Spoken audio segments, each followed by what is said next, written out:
সুজি আর ডিম দিয়ে পানির ভাপে দারুণ মজাদার তুলতুলে নরম একটি পিঠার রেসিপি আপনাদেরকে তৈরি করে দেখাবো। এটাকে আপনারা কেকও বলতে পারেন। খেতে দুর্দান্ত মজার হয়, এত বেশি সফট আর তুলতুলে নরম হয় যে মুখে দিতেই মিলিয়ে যায়। আমি কথা দিচ্ছি এই রেসিপিটি আপনি একবার কাউকে বানিয়ে খাওয়ালে সে কিন্তু পুরোপুরি আপনার ফ্যান হয়ে যাবে। এতটাই বেশি মজার হয় যে একবার তৈরি করে দিলেই বারবার তৈরি করার রিকোয়েস্ট আপনার কাছে আসতেই থাকবে। এই রেসিপিটা তৈরি করার জন্য প্রথমে এখানে একটি বোলের মধ্যে দিয়ে দিব 1 কাপ পরিমাণ সুজি। এখন দিয়ে দিচ্ছি হাফ কাপ পরিমাণ চিনি, 1/4 কাপ পরিমাণ দিয়ে দিব মিল্ক পাউডার অর্থাৎ গুঁড়া দুধ, খুবই সামান্য পরিমাণে দিয়ে দিলাম লবণ, আর দিয়ে দিচ্ছি হাফ চামচ পরিমাণ বেকিং পাউডার। এরপর প্রথমে সব কিছুকে একত্রে ভালো করে মিশিয়ে নিতে হবে একটি হ্যান্ড হুইক্সের সাহায্যে। সব কিছুকে খুব ভালো করে মিশিয়ে নেওয়ার পর এখন এর মধ্যে অল্প অল্প করে নর্মাল তাপমাত্রার পানি দিয়ে এটাকে ভালো করে মিশিয়ে নিতে হবে। আমি এখানে টোটালি 1 কাপ পরিমাণ পানি ব্যবহার করেছি এই ব্যাটারটিকে তৈরি করার জন্য। তো সব কিছুকে ভালো করে মিশিয়ে নিয়েছে, এখন কিন্তু এটা রেডি হয়ে গেছে। তো ফিরে এলাম প্রায় 10 মিনিট পর। ঢাকনা উঠিয়ে এখন এর মধ্যে একটি ডিম ভেঙে দিব। হ্যান্ড হুইক্সের সাহায্যে মিশিয়ে নিতে হবে। এখন আমি এখানে 3টা চায়ের কাপ নিয়েছি। এরপর এর মধ্যে এভাবে ব্যাটার দিয়ে দিব।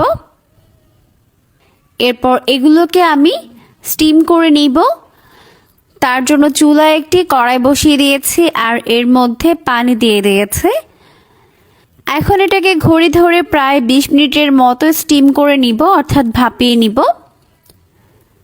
তো এখন ফিরে এলাম প্রায় 20 মিনিট পর, আর এখন দেখতেই পাচ্ছেন তো এগুলো কিন্তু হয়ে গেছে। এখন আমি এগুলোকে চুলা থেকে নামিয়ে প্রথমে ঠান্ডা করে নিব। এখন চলে এলাম পরবর্তী স্টেপে। তো এখন আমরা শিরা বা মালাই তৈরি করে নিব। তার জন্য চুলায় আরও একটি প্যান বসিয়ে দিয়েছি। এখন এর মধ্যে প্রায় 2 কাপ পরিমাণ পানি দিয়ে দিলাম, আর এখানে কিছুটা পরিমাণে গুঁড়া দুধ দিয়ে দিলাম। প্রায় 1/4 কাপের মতো গুঁড়া দুধ আমি এখানে অ্যাড করে দিলাম। আর অবশ্যই কিন্তু ঠান্ডা বা কুসুম গরম পানিতে দুধটিকে অ্যাড করতে হবে, তা না হলে কিন্তু এটা দলা পেকে যাবে। এখন আমি এর মধ্যে অ্যাড করে দিলাম প্রায় 4 টেবিল চামচ পরিমাণ চিনি, আর দিয়ে দিলাম 3টি এলাচ। জাল করে নেওয়ার পর প্রায় 2 থেকে 3 মিনিটের মতো জাল করে এটাকে নামিয়ে নিয়েছে। সেগুলোকে ডিমোল্ড করে নিচ্ছে। এগুলো কিন্তু এই পর্যায়ে কুসুম গরম রয়েছে। তো প্রথমে 4-5টা ভালো করে একটি নাইফের সাহায্যে ছাড়িয়ে দিতে হবে।